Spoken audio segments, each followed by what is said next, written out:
mon bilan de la journée du 24 mai, vendredi 24 mai. Donc là, il y avait juste le Consumer Confidence ici à 16 h. En termes de earning, il n'y a pas grand-chose. Donc la clé de cette journée, c'est identifier qu'on est dans un bull market. Donc après une forte baisse, il peut y avoir une correction technique, mais il y a une faible probabilité de full retrace parce qu'il n'y a pas de catalyse proche. En plus, quand jeudi est PBH, il y a une faible proba d'avoir vendredi open only, achat OPH RB50, vente STH RJ HB, même si je ne l'avais pas vu. Donc ici, erreur, sur achat identifié ici RB50, je me dis trop proche de l'open et trop proche de MIV au lieu d'avoir des exceptions claires. Créer des fausses règles ici, RB50 open, RB50 proche MIV, donc pas de surachat au lieu de simplement RB50 donc surachat. Ça, c'est assez important. En fait, à partir du moment où je commence à essayer de deviner ce que va faire le marché ou trader mon PNL, je ne suis plus dans l'exécution. Donc ça, il faut faire attention. Ici, en termes de confusion, c'est est-ce que je suis sur un RVB MIV test AJP ou un échec break HMIV micro range.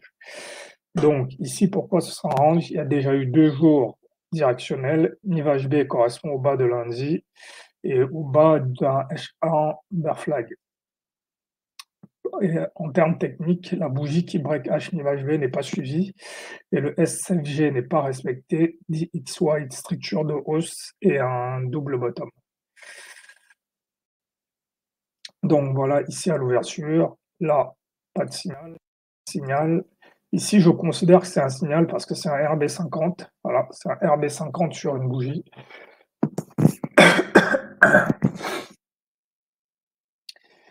Ici, c'est un breakout. Donc ici, j'achète. D'ailleurs, même ici en M5, un truc intéressant que j'ai fait, c'est de me dire que là, vu que je viens d'avoir un breakout, c'était vraiment important, vu que je viens d'avoir un breakout, je vais, si on se met à baisser, je vais acheter en plaçant mes SL sous cette bougie. Donc, je vais acheter ici, avec des SL sous cette bougie. Donc, ça, c'était bien vu.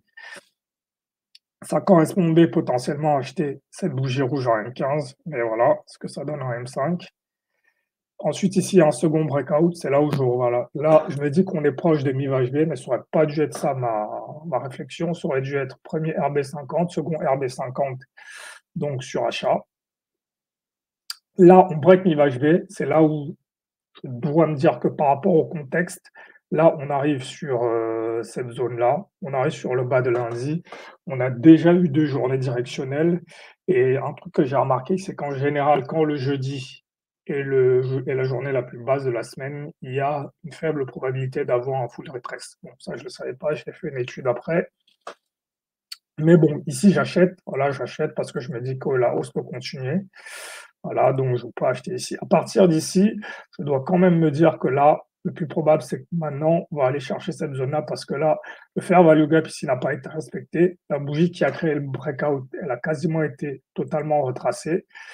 En fait, j'avais en tête la même chose que ce qui s'est passé là. Mais en fait, pareil, là, le problème, c'est le contexte. Ici, il y avait le front run du FOMC et des earnings d'NVIDIA. Ici, j'ai pas ces catalystes-là, donc il n'y a pas de raison que la hausse, du moins, c'est pas qu'il n'y a pas de raison, il y a une faible probabilité que la hausse continue. Donc ici, j'aurais pu commencer peut-être à vendre, mais là, bon, ça reste ambigu. Si j'ai pas de... Et là, clairement, j'avais pas un contexte clair. Mais voilà, je vois qu'ici, bon, j'aurais été tenté de continuer à acheter. Mais ici, quand même, voilà, quand en général, il y a une phase de stagnation et qu'à 20 ans, on commence à avoir une baisse, il est très probable que la baisse va continuer et qu'on va venir au moins rechercher cette zone-là. Donc ici, voilà, j'aurais pu vendre ici, voilà, j'aurais pu vendre ici en me disant qu'on va venir chercher cette zone-là. Voilà, et là, on repart à la hausse.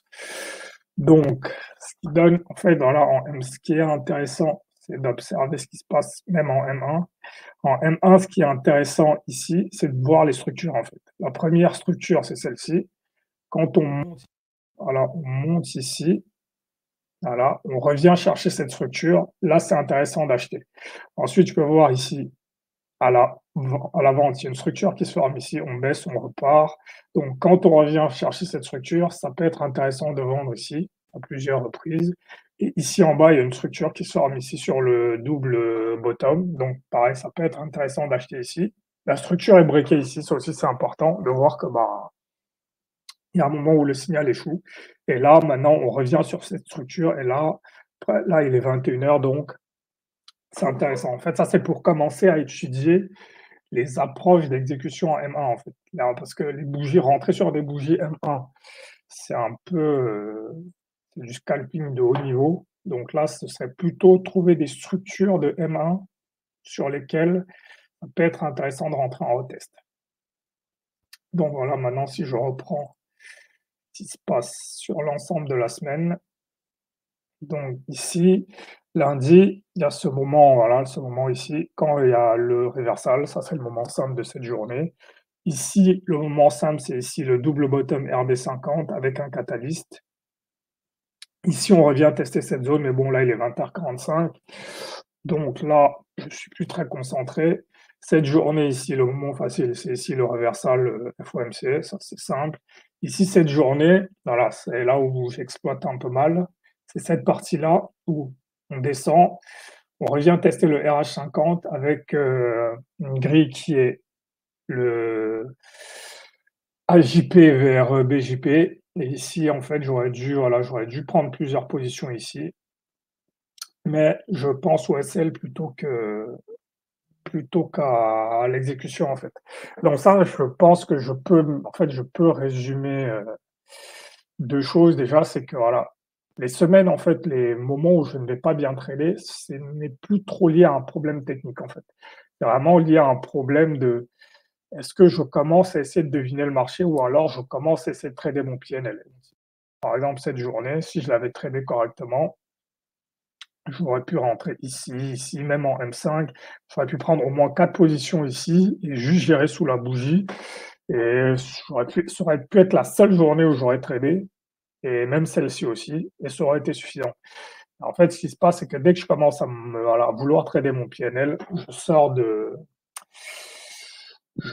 mon système, en fait. Donc c'est vraiment important, rester dans le système, exécution. Ici, certes, ici, j'ai vendu, ici, j'ai vendu, ici, je me suis pris des SL, mais quand ça revient ici, il faut refaire la même chose. Et donc au final, c'est vraiment ça le problème de cette semaine, en fait. C'est qu'il y a beaucoup trop de moments où je suis sorti de mon système, en fait, où j'ai voulu commencer à trader mon PNL plutôt que d'exécuter mon système, en fait. Pareil ici, j'ai un RB50, un deuxième RB50 et là, au lieu de doubler la taille de mes positions, bah, je commence à créer des règles qui ne sont pas dans mon système. Donc voilà, mais ça revient à voilà, j'ai voulu trader le PNL au lieu de réfléchir en trader, en fait, où j'ai un signal ici, typiquement, j'ai mon signal ici, en plus avec une grille que j'avais bien repérée, donc j'exécute, j'exécute, j'exécute. Ici, pareil. Donc c'est vraiment ça, voilà, c'est garder en tête l'exécution, l'identification et mettre de côté le PNL et les SL et les TP.